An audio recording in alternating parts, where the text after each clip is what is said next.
Fraternidad Cristiana, una iglesia cristiana para la familia, presenta Reflexión Espiritual, en donde la Biblia cobra sentido para el hombre de hoy.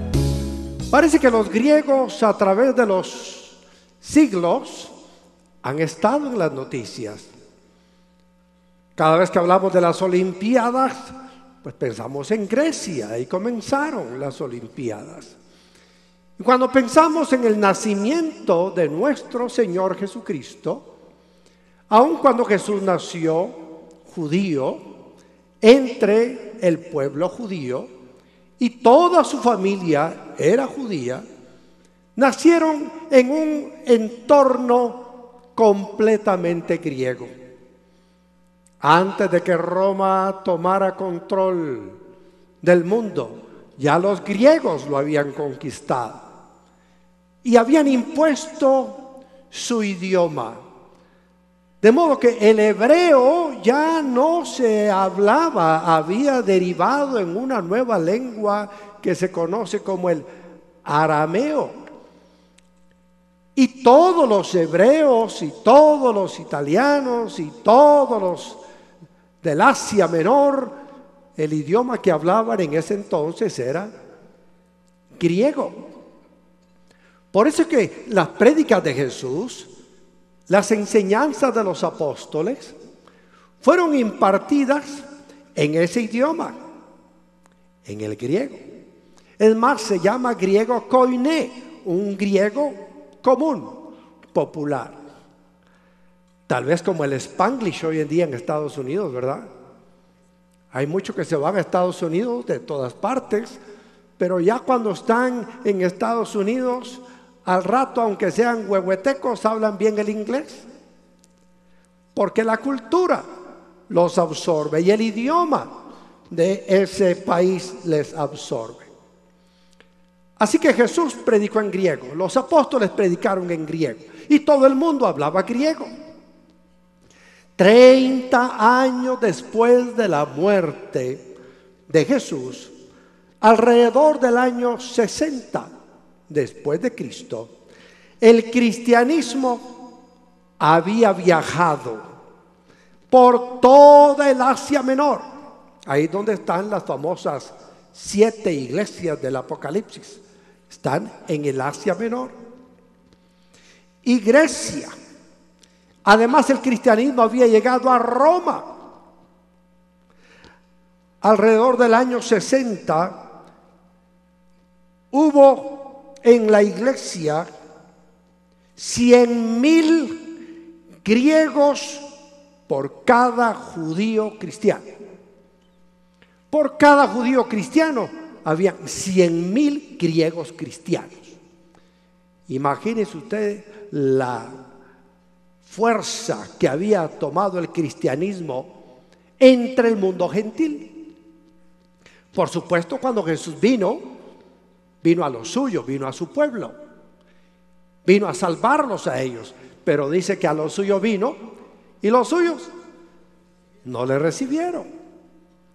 Por eso es que el Señor decidió abrir las puertas del arca de la salvación, no solo para los judíos, sino para todos. Las ideas judías eran completamente extrañas para los griegos. Los griegos no tenían esa mentalidad hebrea que abundaba entre los judíos. Para tomar un ejemplo, los griegos jamás habían oído hablar de un Mesías. Para ellos la idea de un Mesías era extraña.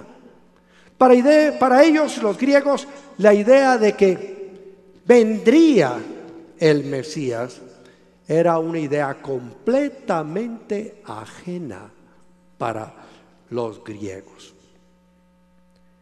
Por eso es tan importante ubicarnos en ese trasfondo en el que nace Jesús y nace el cristianismo y se extiende por todos lados.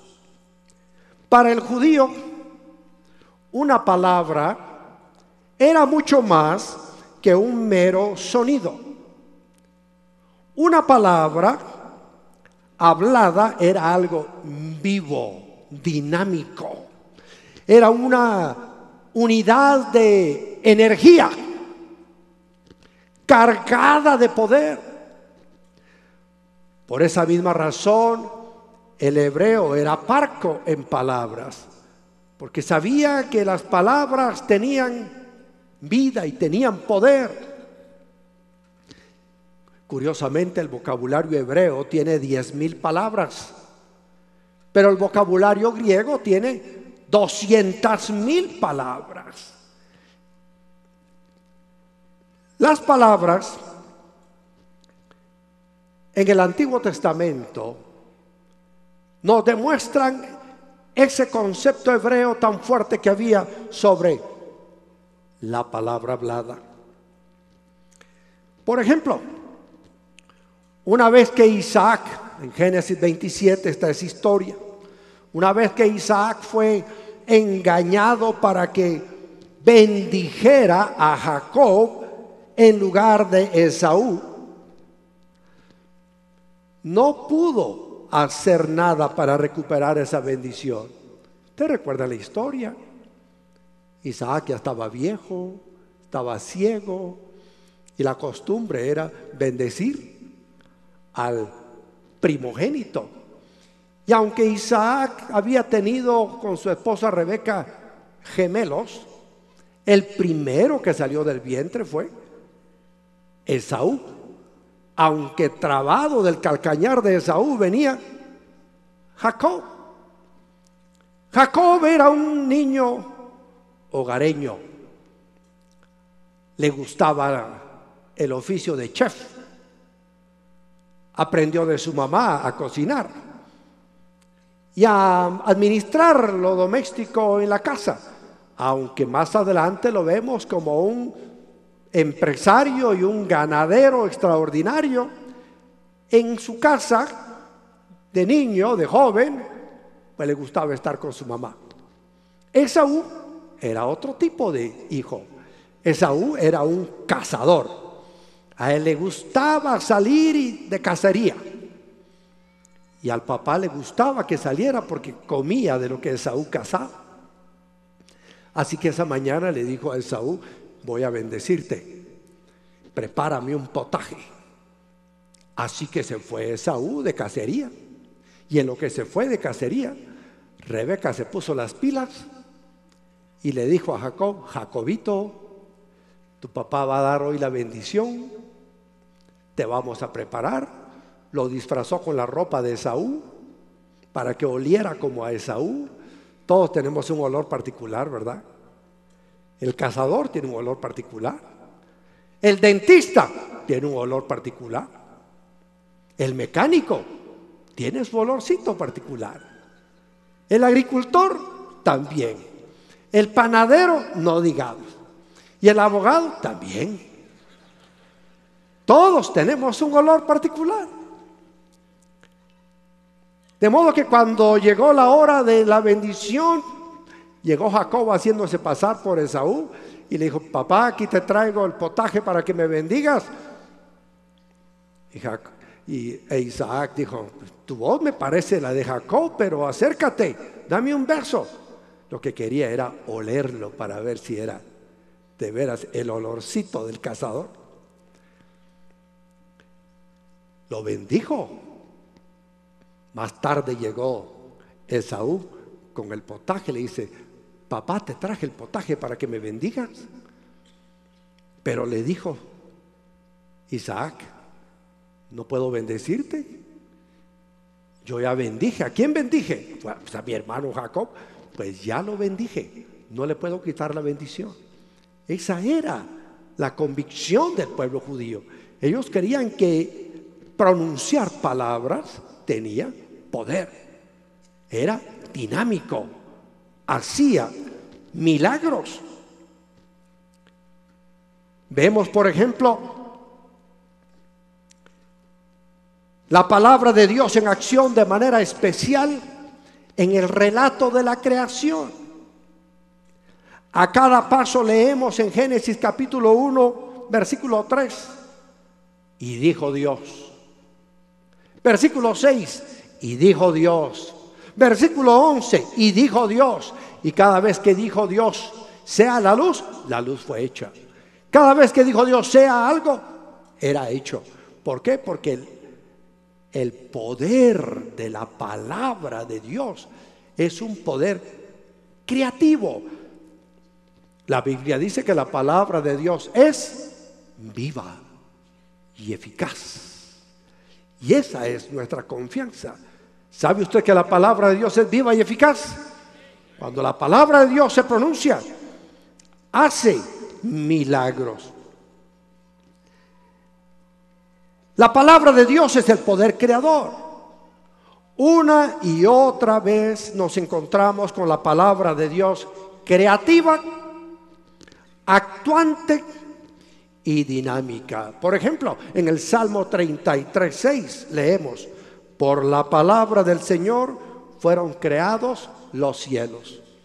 David recuerda cómo fue creado todo por la misma palabra del Señor. Salmo 107:20 dice: envió su palabra para sanarlos. La versión del 60 dice: envió su palabra y los curó.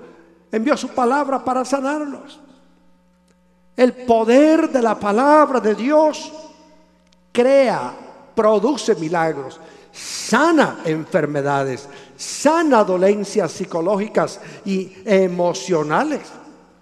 Salmo 147:15 dice: envía su palabra a la tierra y su palabra corre a toda prisa. Y ahora corre a toda prisa, no solo en la boca de cada uno de sus discípulos que la comparten, sino corre a toda prisa a través de internet, corre a toda prisa a través de televisión, a través de radiodifusión, a través de los medios impresos, pero la palabra de Dios corre.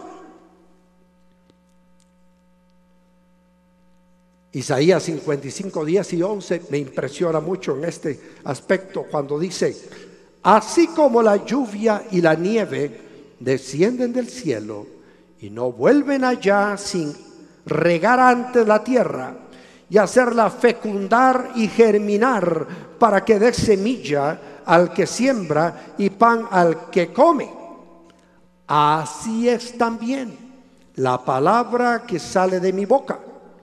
No volverá a mí vacía, sino que hará lo que yo deseo y cumplirá con mis propósitos. El término griego para palabra es logos. Pero logos no significa solamente palabra, también quiere decir razón. Y los judíos tenían un tipo de literatura llamada sapiencial. Esta era la sabiduría concentrada de los sabios y de los hombres inteligentes. Se trata de una sabiduría práctica para la vida y su desempeño. En el Antiguo Testamento el mayor ejemplo es el libro de Proverbios. Ahí está esa sabiduría sapiencial, ese logos, esa razón de Dios. Ahora, en el trasfondo griego, para ellos era muy importante el logos, la razón, la mente de Dios, la palabra de Dios, el verbo de Dios. En el año 560 antes de Cristo, había en Éfeso un filósofo llamado Heráclito. Él tenía unos conceptos muy interesantes. Él decía, por ejemplo, uno nunca se baña en el mismo río. Cuando usted se mete, se zambulle y luego sale y se vuelve a zambullir, no es el mismo río, es otro río. Los acontecimientos fluyen y se dan continuamente. Pero ¿por qué es que se dan de una manera tan ordenada y tan controlada? ¿Por qué los astros están de una forma tan perfectamente circulando en sus propias elípticas y se mantienen? Hay un orden, hay un poder que los tiene controlados.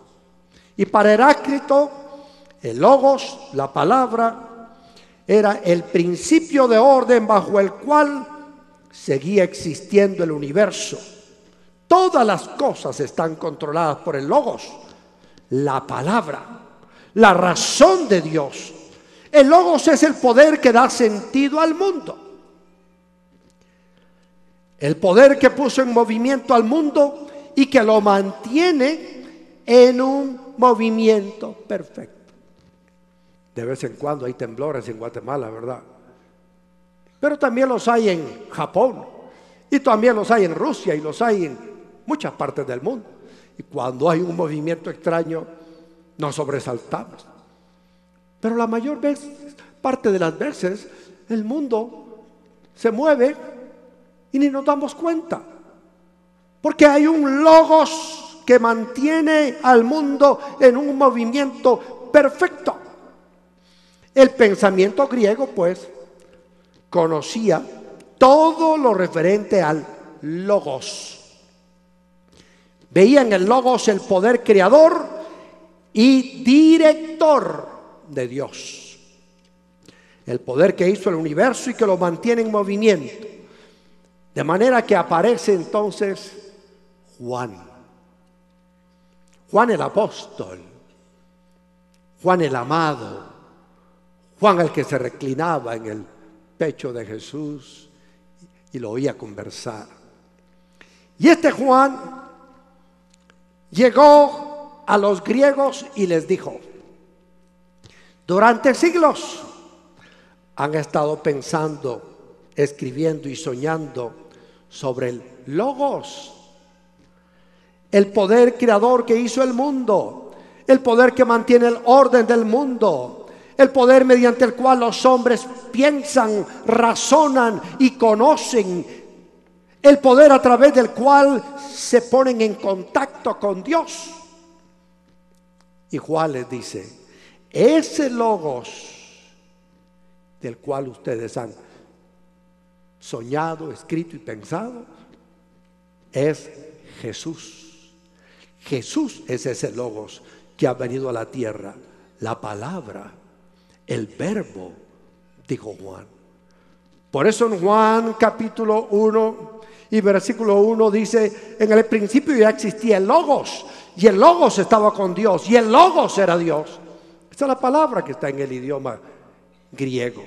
En el principio ya existía el verbo, y el verbo estaba con Dios, y el verbo era Dios. Él estaba con Dios en el principio. Por medio de él todas las cosas fueron creadas. Sin él nada de lo creado llegó a existir. En él estaba la vida, y la vida era la luz de la humanidad. Esta luz resplandece en las tinieblas, y las tinieblas no han podido extinguirla.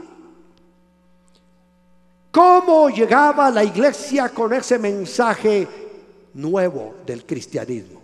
Con las buenas nuevas de salvación a los griegos. Porque a los judíos ya sabían cómo llegarle. La iglesia al principio era casi 100% judía, pero 30 años después la iglesia era mayoritariamente griega. Por eso en Hechos capítulo 5 hubo conflicto entre los judíos y los griegos cuando se trataba de la distribución del pan entre las viudas, de la obra de caridad que hacía la iglesia entre las viudas, porque la mayoría del sostenimiento que llegaba a la iglesia en Jerusalén era de los griegos, no de los judíos. Y decían: ¿cómo nosotros somos los que estamos sosteniendo la iglesia y nos están haciendo de menos a nuestras viudas griegas? La iglesia se constituyó en griega. Por eso los primeros 7 diáconos eran 7 griegos. 7 griegos que pusieron a administrar la iglesia. La influencia era muy grande. Se estaba cumpliendo la gran comisión de ir y predicar el evangelio a toda criatura. Y naturalmente que la mayoría eran gentiles. Y por eso es que Juan empieza con un evangelio orientado a la mentalidad griega y les dice a ellos, no como Mateo, que empieza su mensaje del evangelio orientado a los judíos. Y empieza con una larga genealogía que para los judíos era importante saber de dónde procedía la gente. Pero Juan no, Juan entra de una vez con el mensaje directo. En el principio ya existía el verbo, y el verbo estaba con Dios, y el verbo era Dios. El logos era Dios, era Jesús. Algunas traducciones de la Biblia, en vez de utilizar verbo por logos, escriben palabra. Y es correcto, la palabra. Jesús decía: las palabras que yo les he hablado son vida. Las palabras del Señor son vivas. Y el libro se inicia como si fuera un segundo libro de Génesis. Tome nota que el libro inicia como si fuera Génesis, que nos muestra el inicio de la humanidad. El libro de Génesis comienza diciendo: en el principio creó Dios los cielos y la tierra. Aquí Juan comienza diciendo: en el principio ya existía el verbo, y el verbo estaba con Dios, y el verbo era Dios. Durante todo el primer capítulo de Juan se dedica a presentar a Jesús no como otro profeta, no como un maestro, sino como Dios. Recuerden que cuando Jesús apareció en la tierra, habían 4 siglos en los que no habían tenido ni un profeta ni un maestro. Se llaman los 4 siglos del silencio. Entre Malaquías y Juan, o entre Malaquías y los evangelios, 4 siglos sin predicadores, sin profetas, sin maestros, hasta que aparece Juan el Bautista proclamando a Jesús, que venía como el Cordero de Dios, que quita el pecado del mundo. Y aquí ahora Juan el apóstol presenta a Jesús como Dios mismo. Dice: miren, Jesús es el verbo de Dios, Jesús es el logos, Jesús es esa palabra que ha creado todo lo que existe, Jesús es esa razón que hace que todo funcione como debe de ser. Detrás de todo el universo, que funciona como un relojito suizo, hay un creador, hay un orden divino, y ese es Jesús. En el versículo 6 de Juan 1 dice: vino un hombre llamado Juan, Dios lo envió como testigo para dar testimonio de la luz, a fin de que por medio de él todos creyeran. Juan no era la luz, sino que vino para dar testimonio de la luz, esa luz verdadera, la que alumbra a todo ser humano. Venía a este mundo. El que era la luz ya estaba en el mundo, y el mundo fue creado por medio de él, pero el mundo no lo reconoció. Vino a lo que era suyo, pero los suyos no lo recibieron. Mas a cuantos lo recibieron, a los que creen en su nombre, les dio el derecho de ser hijos de Dios. Estos no nacen de la sangre, ni por deseos naturales, ni por voluntad humana, sino que nacen de Dios. No todos en este mundo somos hijos de Dios. Todos somos criaturas de Dios. Pero cuando reconocemos a Jesús como el Creador, como el Señor, como Dios, y lo confesamos con nuestra boca, entonces somos hechos hijos de Dios, tal como leímos ahí en el versículo 12. Mas a cuanto lo recibieron, a los que creen en su nombre, les dio el derecho de ser hijos de Dios. Por eso que cada vez que nos congregamos, yo doy la oportunidad para que cualquiera que es criatura de Dios, pero quiere convertirse en un hijo de Dios, tener el derecho de ser hijo de Dios, ser adoptado por Dios como hijo, haga su confesión de fe. En esta época de fin de año abundan las bodas. Me toca hacer muchas bodas.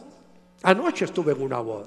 Sábado pasado estuve en 2 bodas. El anterior habían 4, solo pude ir a 2. Pero anoche, la más reciente, cuando le pregunté al joven, le dije: Carlos, ¿aceptas a Eunice como tu única y legítima esposa?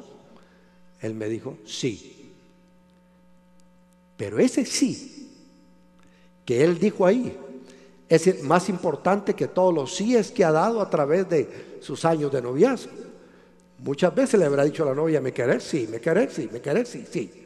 Pero ese sí que dijo ahí en la iglesia, ese sí que dijo ahí delante de toda la familia, ese sí que dijo delante del pastor, ese sí es el que cuenta. Hágame un favor, pregúntele a su vecino: ¿ya le dio el sí a Jesús? Si ya le dio el sí a Jesús, usted ya se casó con Jesús. Usted ya es parte de la novia de Jesús. Jesús es el novio, la iglesia es la novia, y la Biblia dice que al final de todo celebraremos las bodas del Cordero. Por eso es que es importante confesar nuestra fe en Cristo Jesús. Jesús dijo: el que se avergüence de mí delante de los hombres, yo me avergonzaré de él delante de mi Padre que está en los cielos. Cuando usted va al trabajo, ¿se avergüenza de ser hijo de Dios? Cuando usted va a la universidad, ¿se avergüenza de ser hijo de Dios? Cuando usted está con su familia, ¿se avergüenza de ser hijo de Dios? Jamás se avergüence, porque es un privilegio y es un honor grande ser hijo de Dios por la fe en Cristo Jesús, quien dio su vida para salvarnos, para transformarnos.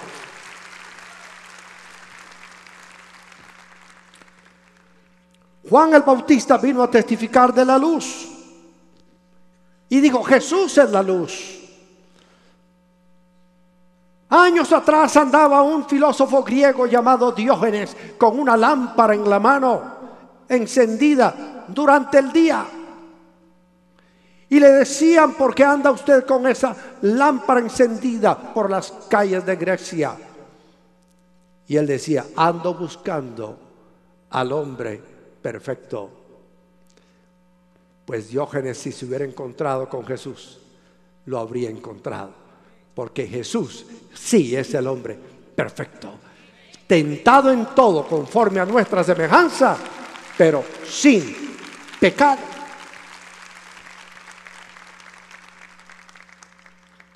Cuando Juan el Bautista presentó a Jesús delante de la comunidad judía,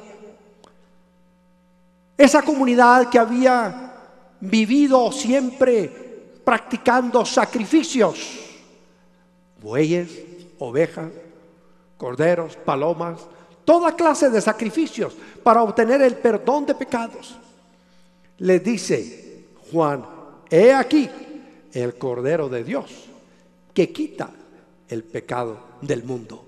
No el pecado de una persona, el pecado de todas las personas de todo el mundo que quieran ser salvadas y redimidas por Dios nuestro Señor. Juan el Bautista estaba preparando el camino del Señor para que todos creyeran que Jesús era Dios, el Salvador de los pecados, y tuvieran vida y vida eterna. Sin embargo, muchos no creyeron. Y aunque el mundo fue creado por medio de Jesús, el mundo no lo reconoció. Increíble. Ahí tuvieron enfrente al creador del universo.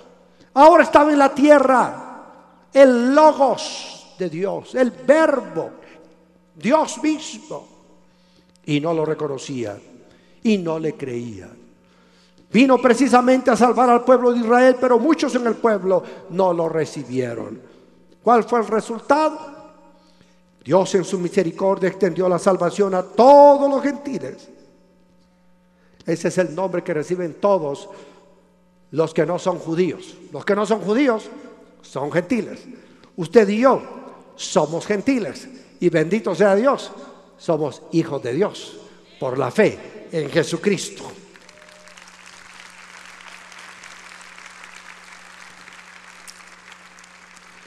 Hoy siguen existiendo millones de personas que todavía se niegan a creer en Jesús como el Hijo de Dios. El creador del universo está tocando la puerta de su corazón, pero no lo dejan entrar. Hay una creación que se hizo poniendo al edificio de las Naciones Unidas en Nueva York y a Jesús tocando la puerta a las Naciones Unidas. Apocalipsis 3:20 dice: he aquí yo estoy a la puerta y llamo. Si alguno oye mi voz y abre la puerta, entraré a él, cenaré con él y él conmigo. Nuestro Señor está tocando la puerta del corazón de los seres humanos hoy en día todavía. Y el que quiera puede abrir la puerta. Y Jesús va a entrar. No importa que la puerta lo dirija a una familia sencilla y pobre, como aquellos que estaban en Belén cuando Jesús nació. Los pastores de Belén, los más pobres de todos los pobres, eran los pastores de Belén. Allí llegó Jesús con él. O no importa que sean los más ricos, como los magos que llegaron a abrir los tesoros delante del Señor. Para ellos también hay oportunidad. El Evangelio es universal. El Evangelio no hace acepción de personas. Usted puede ser negro o blanco,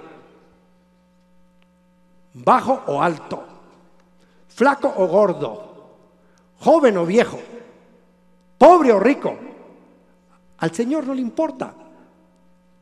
Él está dispuesto a entrar a la puerta de su corazón, siempre y cuando usted la abra.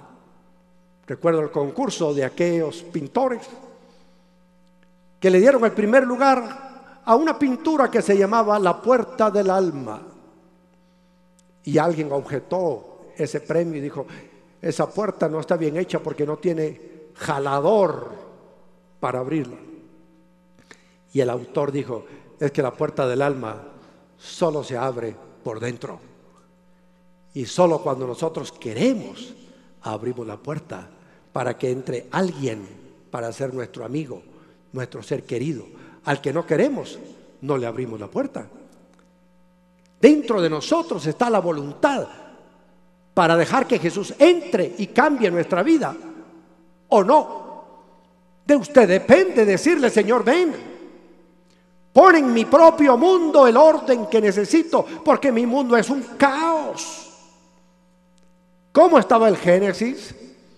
Dice que la tierra estaba en tinieblas, vacía, desordenada. Igual está el hombre sin Dios. Anda en tinieblas. No sabe por dónde va, no sabe qué será de su futuro, no sabe qué será del mañana, porque está en tinieblas. El Dios de este siglo ha cegado el entendimiento de los incrédulos para que no le resplandezca la luz del Evangelio. Pero cuando la luz del Evangelio llega, entonces es como el ciego que ahora mira y puede caminar libremente y sabe a dónde va. Cuando Jesús llega a nuestra vida, nos da propósito para vivir, nos da propósito para existir, nos da propósito que nos permite pensar no solo en el aquí y el ahora, sino en la eternidad. Cuando Jesús llega, las tinieblas se disipan.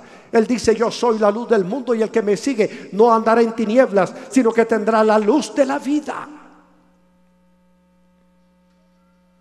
Importante es que el vacío que tiene todo ser humano pueda ser llenado por Dios. El corazón del hombre es como un rompecabezas en el que distintas piezas van ocupando el lugar correspondiente. En el corazón del hombre hay un lugar para su realización profesional, hay un lugar para su realización deportiva, artística, política, académica. Hay un lugar para los hijos en el corazón del hombre. Hay un lugar para los padres en el corazón del hombre. Hay un lugar para muchas cosas. Pero hay un lugar en el corazón del hombre que solamente lo puede llenar Dios. Y ahí es donde fallamos. Tratamos de poner nuestros bienes materiales en el lugar en donde debe estar Dios. Tratamos de poner nuestra propia confianza en el lugar donde debe de estar la fe en Dios. Y por eso es que el Señor viene a llenar nuestro vacío y a darnos un sentimiento existencial correcto. Porque ya sabemos qué somos, sabemos de dónde venimos, sabemos hacia dónde vamos, porque Dios nos da la razón de ser y existir. Cuando usted es un hijo de Dios, sabe que aunque esté muerto, usted vivirá. Porque Jesús dijo: yo soy la resurrección y la vida. El que en mí cree, aunque esté muerto, vivirá. Hasta morirse puede usted tranquilo el día de hoy si quiere.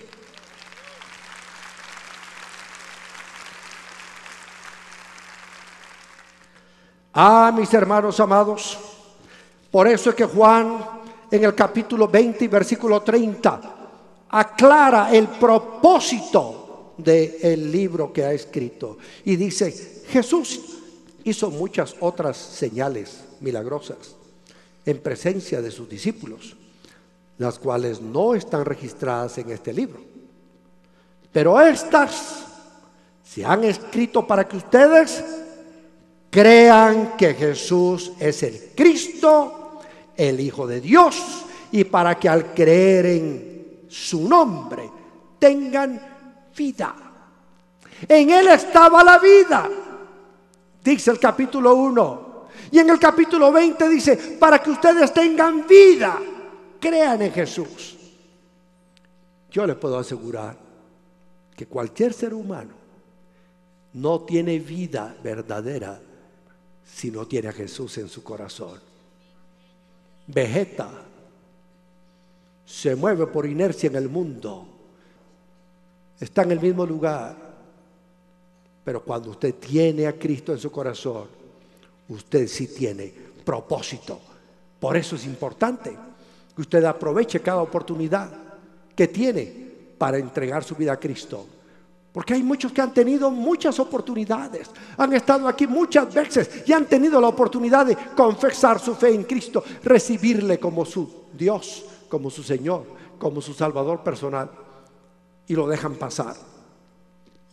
Todos somos criaturas de Dios, pero no todos somos hijos de Dios.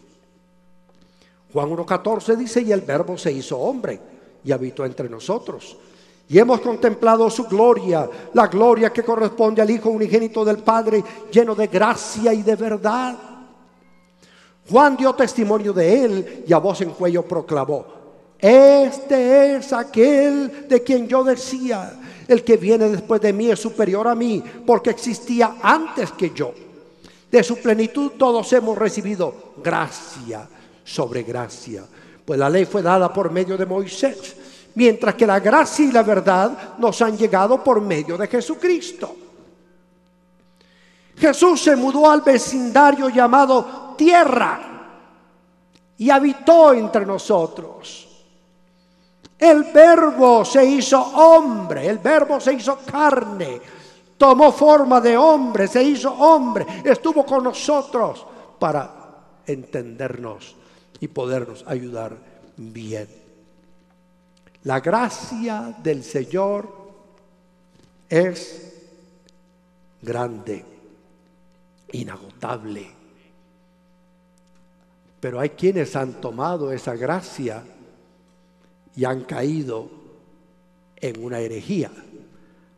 Han dicho que están creciendo en gracia porque cada vez que pecan, la gracia abunda. Por lo tanto, pueden pecar más para que haya más gracia. Pero Pablo dice: donde abundó el pecado, sobreabundó la gracia. Y pregunta Pablo: ¿perseveraremos en el pecado para que la gracia crezca? Y él responde: en ninguna manera.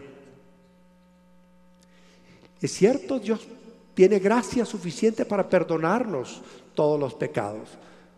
La gracia es dar lo mejor del cielo para salvar a lo peor del suelo. La gracia es un favor inmerecido de Dios. Somos salvos por gracia, por la fe.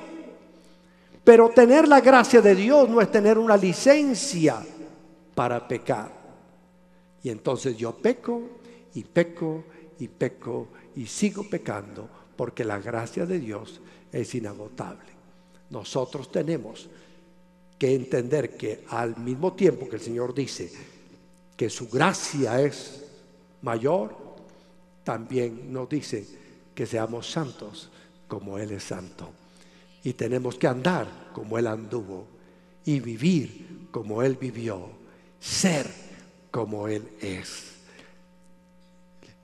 No importa qué pecado usted haya cometido. ¿Que abortó?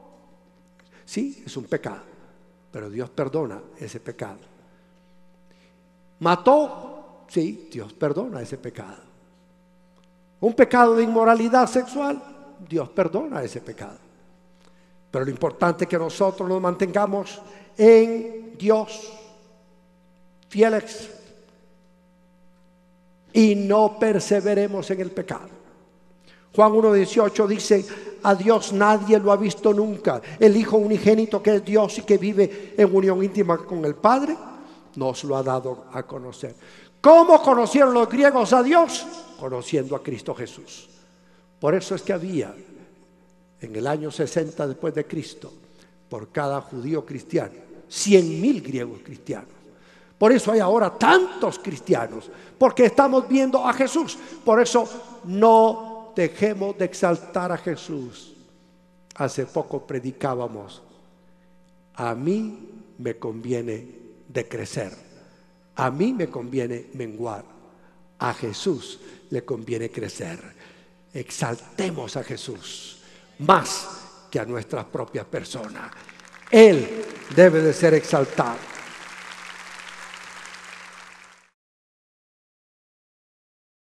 Hebreos 1:1 dice: Dios, que muchas veces y de varias maneras habló a nuestros antepasados en otras épocas por medio de los profetas, en estos días finales nos ha hablado por medio de su Hijo.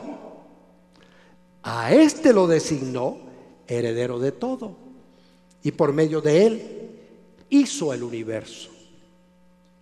El Hijo es el resplandor de la gloria de Dios, la fiel imagen de lo que Él es, y el que sostiene todas las cosas con su palabra poderosa.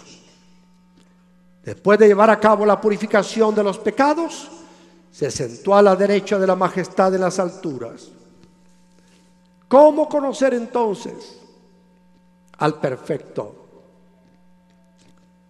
Fuera de Jesús y de la revelación de la Biblia es imposible conocer a Dios. Por eso Jesucristo dijo también: yo soy el camino, la verdad y la vida. Nadie viene al Padre si no es por mí. Usted puede lograr la prosperidad en todas las áreas de su vida: personal, familiar, laboral y en las relaciones con otros. Solamente hay una condición: conocer, creer y obedecer con disciplina los principios que gobiernan la abundancia sobre la tierra. Del pastor de Fraternidad Cristiana de Guatemala, Editorial Mundo Hispano presenta Fórmulas Bíblicas para Prosperar, un excelente recurso para pastores, líderes y creyentes en general, con consejos prácticos y útiles para cursos de estudio sobre mayordomía y finanzas en su congregación. Adquiéralo hoy mismo y empiece a experimentar en su propia vida cómo Dios hace lo que dice que hará con quienes lo obedecen. Para más información, llame al 502-2243-2243 o visite frater.org y editorialmundohispano.org. Adquiéralo en su librería preferida. Ahora también puedes enviar tus diezmos, ofrendas y promesas de fe en frater.org, dando clic en donaciones. Tu apoyo nos servirá para seguir proclamando a Jesús para transformar la nación. Esperamos que logre poner en práctica este mensaje de edificación y bendición para su vida. Comuníquese con nosotros al PBX 502-2243-2243 o escríbanos a nuestro correo electrónico info@frater.org o visítenos en nuestra página de internet www.frater.org, Ciudad de Guatemala.